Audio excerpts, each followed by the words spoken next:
Assalamualaikum warahmatullahi wabarakatuh. Dalam video kali ini, kita akan menyaksikan sebuah dialog antara Pastor Yusuf Manbulu dan seorang pemuda Muslim yang mengajukan pertanyaan kritis mengenai konsep wahyu dalam keyakinan Kristen.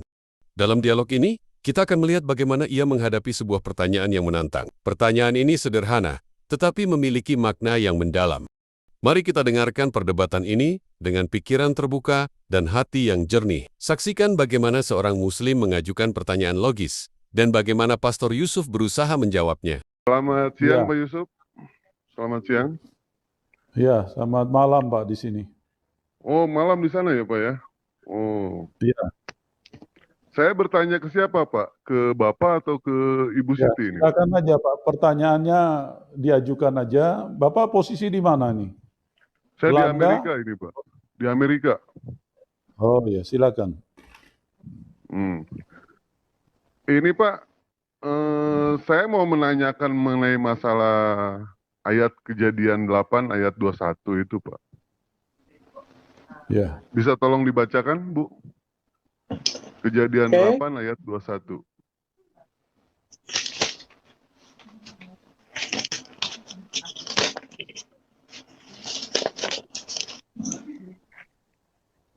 Kejadian 8 ayat 21 ya Pak ya? Ya. Oke. Yang judul apa perikopnya tulah keempat lalat pikat itu ya Pak ya? Bukan. Ketika Tuhan mencium persembahan yang harum. Bentar, salah Pak, salah. Sorry.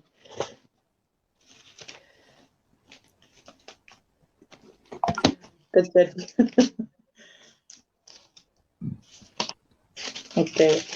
Kejadian 8 ayat 21. Oke. Oh ini ya. Air bah turut ya Pak ya? Bukan. Ketika Tuhan mencium ya persembahan yang harum. Iya, kan perikopnya kan air bah surut, Iya. Pak. Jadi jangan mencomot ayat. Itu loh. Baik.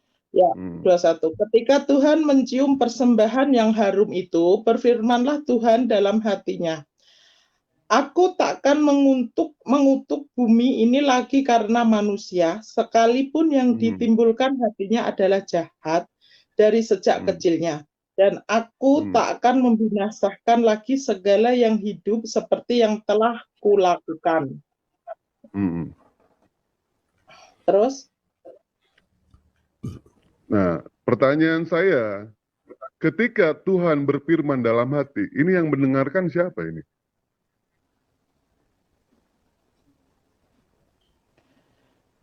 Kan dalam hati, Pak. Iya, yang mendengarkan siapa? Kok bisa dicatat ayatnya ada?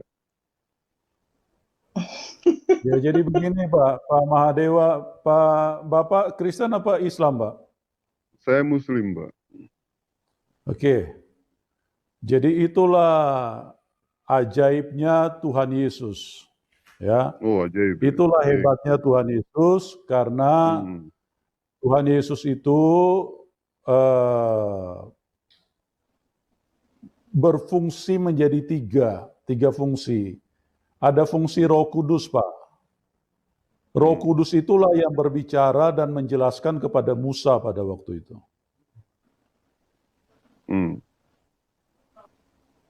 Terus? Gitu, Pak. Ya. Tidak ini, Pak. Di sini bunyinya jelas, Pak. Dijelaskan di sini.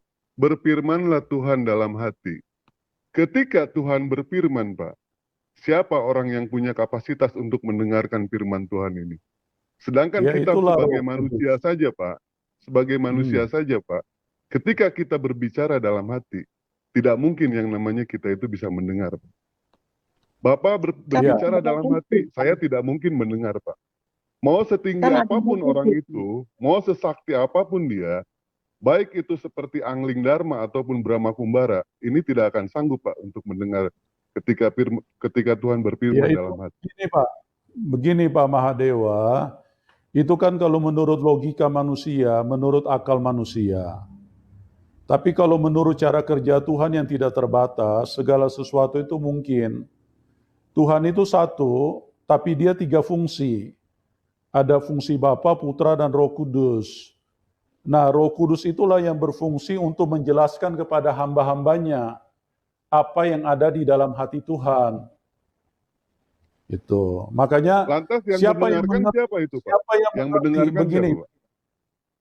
siapa yang mengerti apa yang ada di dalam roh kita ya, roh kita sendiri.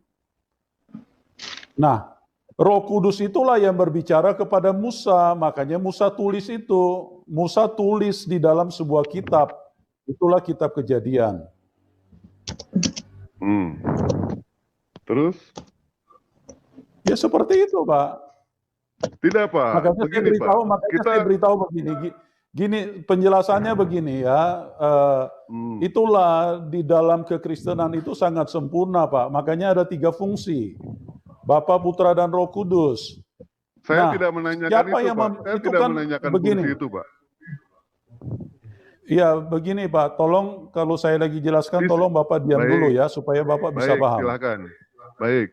Oke. Silakan. Kitab Kejadian itu ditulis setelah 2500 tahun dari manusia pertama. Ya, ditulis oleh Musa. Siapa yang memberitahu kepada Musa tentang kejadian di Taman Eden dengan manusia pertama? Yaitu juga Roh Kudus. Makanya di dalam kekristenan itu ada 3 fungsi. Ada fungsi Bapa, fungsi Anak, dan fungsi Roh Kudus. Nah, Roh Kudus itulah yang mengajarkan kepada hamba-hambanya cerita yang sebenarnya gitu loh. Lantas pada saat Tuhan berfirman dalam hati, apakah Nabi Musa bisa mendengarkan itu, Pak? Nabi Musa tidak mendengarkan, tapi Roh Kudus yang ada di dalam Allah itu sendiri, dia yang mengerti, dialah yang jelaskan kepada Musa. Di sini tidak ada penjelasan Roh Kudus, Pak. Di sini, Pak. Jadi Bapak jangan ngarang cerita. Di sini nggak usah ngarang cerita, Bapak. Di sini jelas disebutkan, berfirmanlah Tuhan dalam hati. Sebentar, Pak. Diam dulu. Bapak jangan memaksakan otak Bapak di sini. Bapak kan bertanya, saya jelaskan. Bapak kalau tidak percaya, ya Bapak silakan keluar dari link ini. Sebuah pertanyaan dari seorang Muslim yang ingin memahami, apakah benar Tuhan berbicara dalam hati, ataukah itu hanya perasaan manusia belaka? Jika tidak bisa dijelaskan secara logis, bagaimana bisa dianggap sebagai kebenaran? Bukankah kebenaran itu seharusnya bisa dibuktikan dengan bukti yang jelas? Pada akhirnya kebenaran sudah terlihat dengan jelas bagi siapa saja yang mau berpikir. Wassalamualaikum warahmatullahi wabarakatuh.